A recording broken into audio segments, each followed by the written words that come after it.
Dans l'archipel des Comores, l'armée nationale comorienne se prépare à attaquer l'île d'Anjouan avec l'aide des troupes de l'Union africaine. Objectif, faire tomber le dirigeant de l'île, le très contesté et très autoritaire colonel Bakar. Écoutez la correspondance de Franck Berruyer à Anjouan.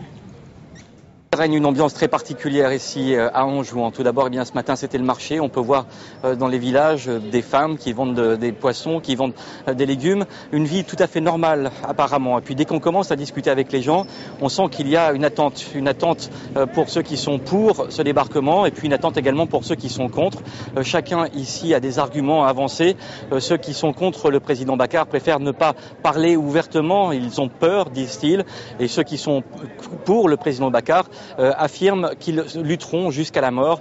En tout cas, ce qui est sûr ici, c'est qu'on attend avec impatience les prochaines 48 heures pour savoir si ce débarquement aura lieu ici à Anjouan. Pour vous dire quelle ambiance il règne ici ce matin, j'étais dans le bureau du président Bakar et là, il m'a dit que des rumeurs circulaient dans les autres îles concernant son départ vers Mayotte. Bien sûr, il se trouvait à Anjouan puisque j'ai pu le rencontrer.